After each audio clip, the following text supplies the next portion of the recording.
We've been told growing up that hard work and dedication pays off in whatever career field that you decide to go into. And of course, I'm going to speak clearly on coaching because that's what I've done for 15 years of my life. And I've done sports since I was a little kid.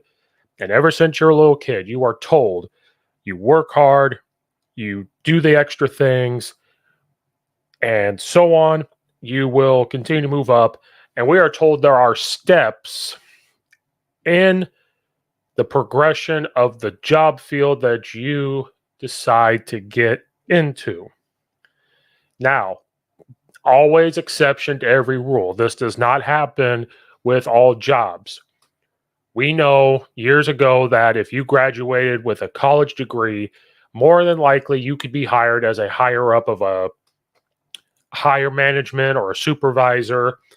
And I always thought that that was wrong because going to college just kind of shows that you can go to something for 4 years or 5 years or 6 years or 7 years and continue to go and do that work.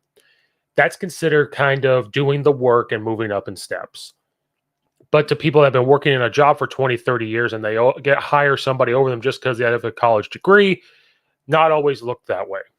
But as it continued, then people coming out of college started to get hired as lower level and had to work their way up.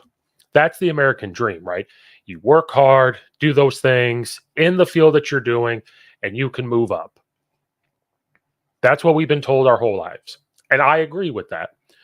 From coaching, you tell the kids, you come into the weight room, you do speed work, you play other sports, you do those things, you're studying the plays, you're doing the extra work, you'll move up and you'll get playing time.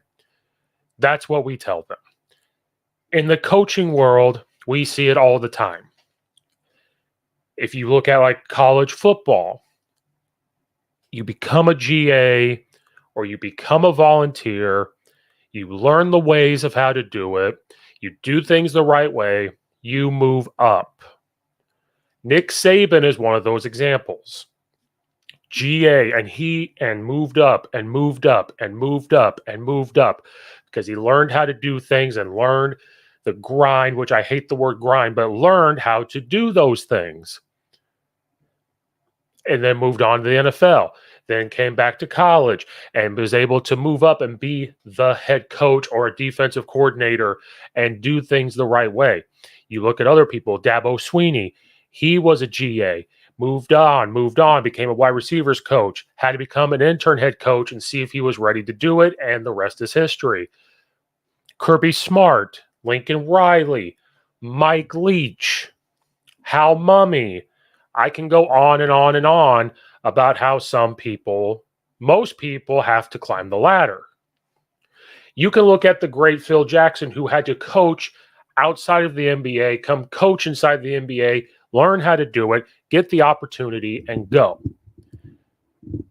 You look at high school coaching.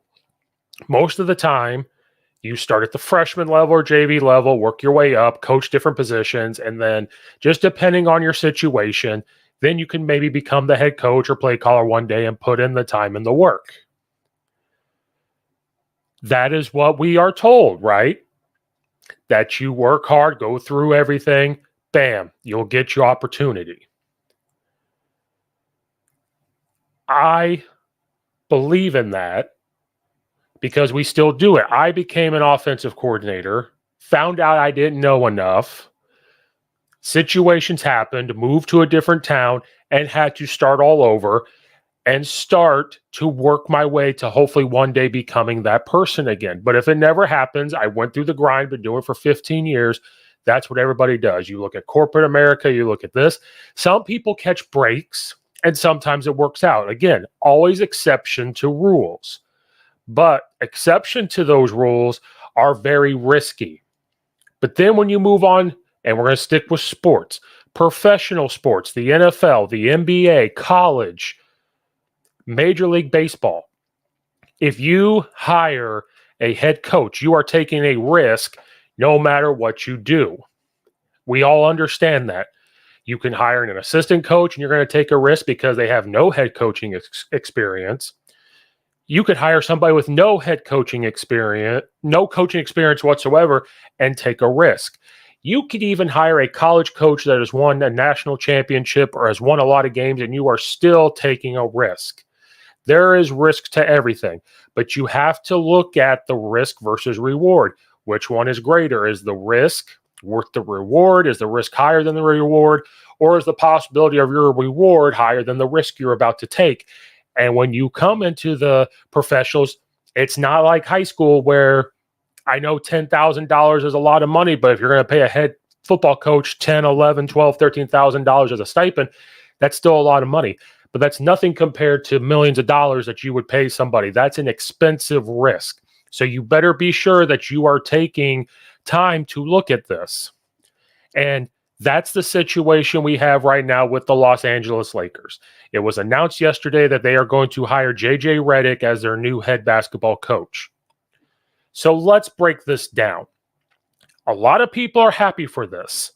And the reason why they're happy for this is because they have listened to JJ talk over the years.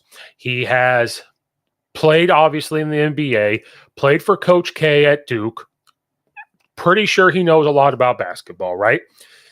You listen to him talk over time, you obviously know that he's a smart person, went to Duke, but you heard stories about how he didn't go to class, but then he turned it around, went to class. He's pretty smart, played in the NBA, understands some part of the NBA. He watches it, he breaks it down, started his podcast.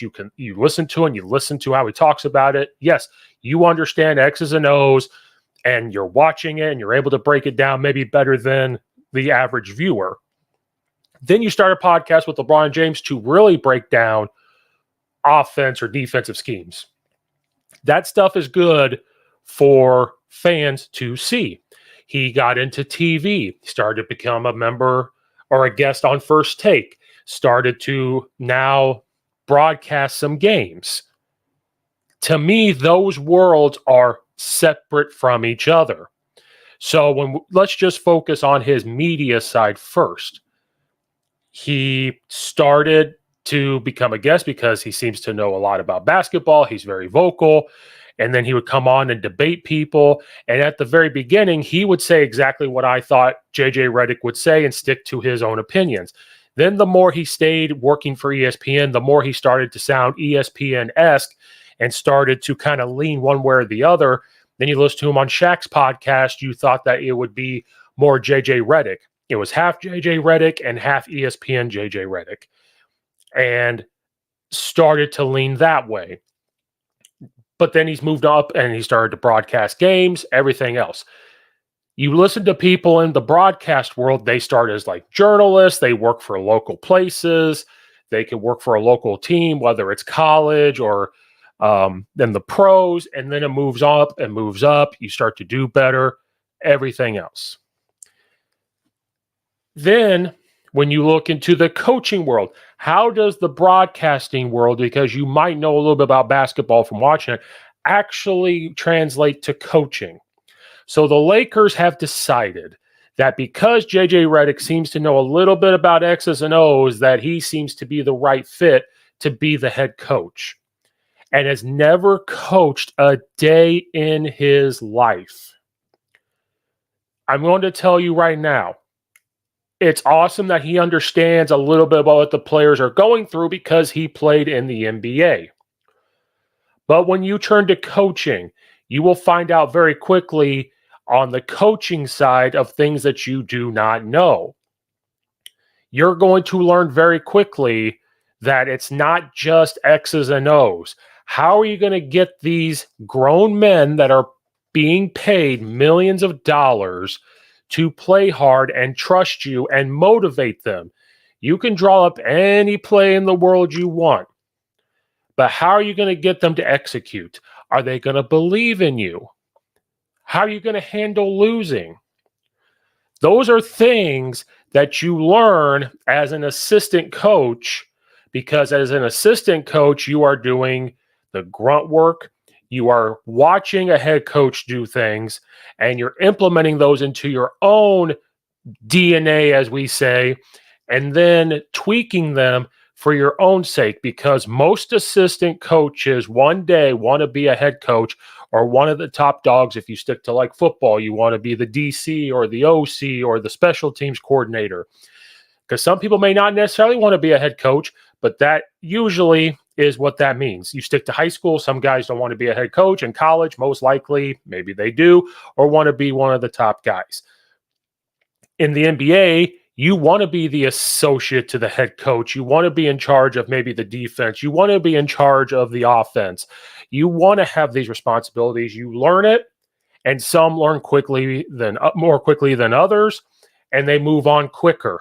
Awesome, because we're all different. We all learn things different. We all implement things different, and some people are smarter than others. I think JJ Redick, if he became an assistant coach, give him 3 years and he would learn everything because he seems to be pretty smart. The Los Angeles Lakers, to me, have made a bad hire from the outside looking in and trying to predict what's going to happen. But I also want to state this right now if you're watching or listening.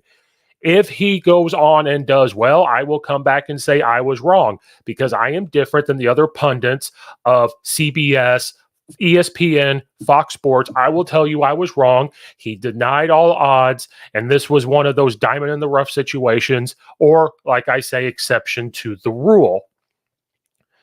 But what I'm seeing on social media is more people are questioning this hire more than anything. And it's funny because I'm watching coaches say this thing, because they are saying exactly what I said. This shows that you don't have to go through being an assistant coach in order to get a top spot, right? This is what this shows to us.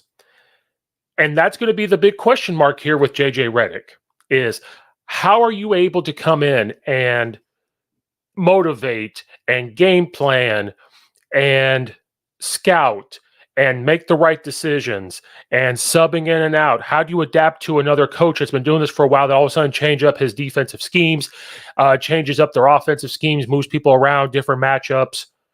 How are you able to do that on the fly? And now let's address the big elephant in the room. You started a podcast with LeBron James. Cool. I will never watch it. I've seen a little bit of clips just because it shows up, but I will never watch it because it's LeBron James. You hired LeBron James's friend. And I'm sick and tired of people saying that LeBron James has no input on the head coach, and LeBron has said that. Do you really believe that? Look at all the head coaches that have gotten fired that LeBron has played for. You just fired a guy after 2 years, and he got to the Western Conference Finals. And you fire him. And this is a guy that has coached before. So do you really think that much is going to change, especially the roster you have set up, the aging of some of those players? Now you're bringing in a guy with no experience, not even college. If JJ Redick coached a couple years in college as an assistant and did really well and made a name for himself, and then the Lakers decide to hire him, it would be more acceptable to a lot of the coaching community. I'm also starting to see media personalities who I do not agree with, now I'm forced to agree with because that's what they're talking about. They talked about their careers and where they started in the broadcast world after playing professional sports, some of them. You made this hire, Los Angeles Lakers, because he's LeBron's friend. LeBron probably said something to you. And then they didn't want to hire him very quickly because they were hoping that we'd all forget about that. If you hired him right away after you fired your coach, that's exactly what would have been said. You waited. But then very respectable decision. You try to get Coach Dan Hurley. Now, I've been on here saying I don't like some of the antics he does on the sideline and the complaining to the refs and everything else. But the more I watched it, the more I try to tell myself that's just his competitive nature. And that's what that is. And we'll deal with it. He's won 2 national titles. I can't take that away from him. You listen to him talk outside of the game, knows exactly what he's talking about. Much respect.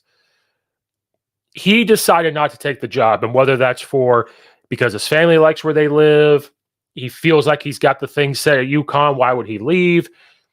I think that he kind of knew that they were going to go with JJ Redick. I think that he kind of saw the dysfunctional of it, because ever since, especially Kobe Bryant's left, it's been really dysfunctional. And I don't want to hear about the fucking bubble win. Like, that does not count. And I don't want to hear any more about, well, how much tougher it was to play in front of nobody. Are you kidding me? It's easier to play in front of nobody because it just seems like a pickup basketball game. I don't want to hear any of that. I don't want to hear how they struggled living in a hotel room and getting their meals for them and stuff like that. And it felt like prison. Shut up. I don't want to hear that. That championship does not count. You put an asterisk on it. I don't want to hear it. The Lakers have been dysfunctional ever since Kobe Bryant left, ever since Dr. Buss passed away. He is rolling over in his grave right now, hiring JJ Redick. For the Los Angeles Lakers, the most consistent coaches they have had is the last one they had was Phil Jackson. Then before that was Pat Riley. And then ever since then, it's kind of been a revolving door because roster movements, aging, and then after Kobe Bryant left, become really a lot of the roster management. You're just hiring the wrong coaches. They're not giving them time because you just had a coach go to the Western Conference Finals. I think that you'd be moving in the right direction, keep them, make some different roster moves, and you'd be good to go. That's what I think. They are doing everything the opposite. Hiring JJ Redick is one of the biggest risks you can take. If he can come in and get them to be motivated, cool. But let's go back to the podcast thing. You are buddies with LeBron James. Now you're his boss. Is LeBron actually going to listen to you in the tough moments? He might listen to you right now in the offseason. He might listen to you at the very beginning of the season because he's watched your X's and O's and says, okay, you understand the game of basketball. You played. Let's go. But if you go on a losing streak, the stuff you're doing is not working. Is LeBron then going to lose respect for you? And then LeBron's going to rebel against you and start doing things his own way. And now you have a dysfunctional family, a dysfunctional marriage here between the head coach and LeBron James. Is Anthony Davis going to really buy into what you do? Because he seems like a person that you have to really dig deep and use every coaching tool in the book to get to play. Well, JJ Redick's going to hire a veteran staff. What do you mean by a veteran staff? It's reported that Rajon Rondo would be an assistant coach. Has he coached? Now, Sam Casella's coach. It's rumored that he would try to get him. It's rumored he's going to try to get other guys. Cool. Those guys that play in the NBA and have been assistant coaches probably understand the game more than JJ Redick. So when he brings them on, yes, that's going to help. But at the end of the day, it's on JJ Redick. The assistant coaches can try to get them motivated to play, but ultimately everything falls back on him.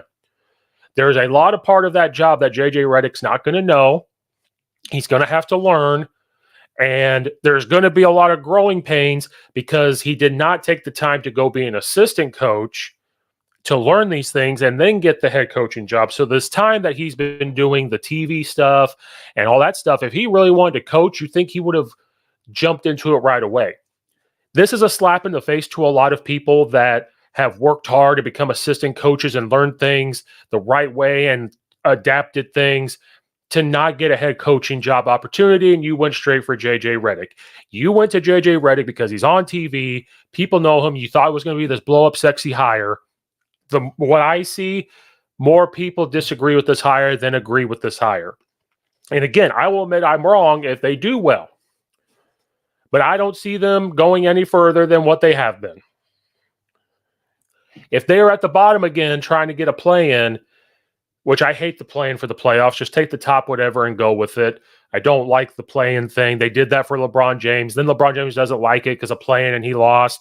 Now he wants an extra play thing because he feels this, whatever. He wants more excuses and more ways to, people to watch him. And it'll be a great day when he finally retires so we can stop talking about it and stop dealing with this playing the narrative stuff. I'm just tired of it. Then another question is, I'm waiting for the announcement that JJ Redick would stop his podcast or put it on pause. If you continue your podcast, the Old Man and the Three, and you're doing it during the season, that's going to show that you are more worried about that than you are worried about your team winning. I think he'll stop it or put it on pause and say, hey, the podcast will come back in the summers or the off season and discuss things and all that stuff. We'll see how that goes. If you keep your podcast with LeBron James, that locker room will be in turmoil because you are doing something with LeBron James. And especially if things aren't going well, they're going to look to that and say, well, you're trying to coach and roster manage and, practice planning and trying to get us ready to go. Do you understand what's going on? And then you're worried about having a podcast with LeBron James. You guys are buddy. LeBron James is getting special treatment, all this other things, and it's going to divide that locker room. Some aren't going to care. Some are going to care. And you saw how people responded to LeBron in the bubble when he was trying to tell him to not play and do this and do that. And somebody, I can't remember who said, who the F are you to tell me what to do? So you could tell that some people in the NBA might respect his game and how long he's played, but they don't respect what he says when it comes at thinking that he runs everything and he's almighty and he's the new Jesus Christ that walks on water and he's ascended upon the earth and here he is. He's the king and we got to listen to what he says. There's a reason why the United States was created with no king and no dictator. There's a reason why for that. So why would people listen to LeBron James? So that's another side of it where if you're keeping this podcast with LeBron James, you're going to give him special treatment. You got to get rid of that podcast right away. There was a funny meme that came up that showed them sitting there, and the meme said, next episode on the mind or in the mind, whatever it's called. I don't give a fuck what it's called. And said like, okay, so why'd you play this guy here? Like that's the type of awkwardness you would have, and that locker room would see it. The players would see it. Just a lot more risks than anything else. Now, we'll wait to see if he says anything about getting rid of the podcast, and I think he should get rid of both. That would be a step in the right direction. But this also, does this mean LeBron would come back? The next thing is, does this mean they're going to draft Bronny James? Is a reason why Dan Hurley didn't take it because he's going to sit there and say, well, I'm not going to take Bronny James just because you told me to. I want to see him work out. He only averaged 5 freaking points a game. Why would I consider taking him when there's plenty of other players out there that averaged 15 to 20? They're older, they're taller, and everything else. Yeah, Bronny's athletic, but he needs more time to develop. Oh, but people like RG3 go on and break down film and say that he's NBA ready because he's able to do whatever on defense if he trusts the guy and everything else. RG3, you played in college. And then I tweeted at him saying I said, oh, you're a Mr. NBA expert. He averaged 5 points a game. Then he responded back to me saying, how many points did you average in the NBA? And I said, well, how many points did you average? We can go both ways. Oh, sorry, RG3. You must be still hurt from losing to my Illinois Fighting Illini in the bowl game in 2010 to Nathan Shieldhouse and Ron Zook when you had this explosive offense. Do you still remember that? Remember losing to the University of Illinois? Take that, RG3. You just say whatever you want because you're on TV and think that you're right. There's a reason why they're taking you off of certain broadcast stuff. There's a certain reason why people look at you as a bozo clown. Stop saying that Bronny can just walk into the NBA here soon and just make a huge impact. Is he athletic? Can he jump high? Absolutely he can. Does he have great energy and effort? Yes, he does. But he averaged 5 points a game. He didn't start every game at USC, but LeBron and everybody else wants to blame the head coach. Or did that head coach know that this guy isn't quite ready? And there's this pressure on Bronny James Jr. because his dad is LeBron James. And again, if I'm wrong, if he gets drafted and he comes in and does well, cool. I'll hop back on and say I was totally wrong. I'll never take back my comments on RG3. That's what I believe. I used to like him. But the more you listen to him talk, the more he's just out there and crazy. He's going to say whatever he wants and says certain things to try to get, like, I just can't. I can't with a lot of these people that just get jobs in broadcasting and then say whatever they want. And so does this mean they're going to draft Bronny James? Probably. So it's just going to be a clown circus show. LeBron is running everything. He's telling Jeannie Buss what to do. She's listening to him and everything else. And it's just going to blow up the Los Angeles Lakers. And I just don't see this going well. So instead of getting a guy that's coaching the NBA or coaching college and you did all that, it seems they knew exactly what they were doing. Because I only after like 2 people, Hurley and JJ Redick. If Hurley would have came in, he would have turned it around. I think it would take a little bit because he would want to change a lot of it. He's not going to listen to LeBron James. Yes, he probably respects LeBron James. He came out and said LeBron was like texting him about the job, and he thought, okay, cool, I'm having a conversation with LeBron James. Yeah, that part is cool. But ultimately, then you have to become a coach and do the hard things and have a standard, and this is how it's going to be, and this is how you think you're going to win. I'm curious to see how it goes with JJ Redick. I'm curious to see how it goes with Bronny James, if he even gets the NBA. It's looking like he is, and I don't understand why. I think Terrence Shannon Jr., for example, because I'm an Illinois fan, is better than Bronny James and would come in and have a much better career. He's taller, he's lengthier, he's quicker, he's stronger, and has more playing experience. Like, I don't get it. Now, if Bronny James averaged like 18 points a game and stuff like that, then we'd be having a different talk. But he didn't. I don't get any of this. It's all going downhill. Now, if the Lakers don't take Bronny James, maybe you have a chance and they change some roster movement. I don't know. It's kind of almost split down the middle where Lakers fans and other people are like, oh my God, we got JJ Redick. He knows basketball. Watch him on TV. And then you got the others are going, really? Like, that's who we hired? Usually when you make a sexy hire, everybody's on board. But we'll see what happens. I don't think it's going to go well from the outside looking in. This kind of shows that you necessarily don't have to go through the grind in that certain profession to get to the top. And that's a slap in the face to coaches and other people, because that's what I believe. So that's this episode. Make sure you guys like and subscribe to the YouTube channel. Check out the membership stuff. I'm going to update that as quickly as I can. So look to become a member. It'll be put into giveaways for like shirts. You'll get the episodes first, and then hopefully have it set up where conversations like this, I can put a link in and you guys hop on and give discussions wherever you are in the world. Check it out on Apple and iTunes and Spotify. The X is Coach_Steve72, Instagram Coach Steve72, TikTok Coach Steve72, everywhere like that. So thank you guys again for watching and or listening. This is Coach Steve. Leave comments in the comment section down below about what you think about this hire, and just start to leave comments about Bronny James too. Let's just go at it. Thank you guys for watching and or listening. This is Coach Steve. I'll see you guys next time.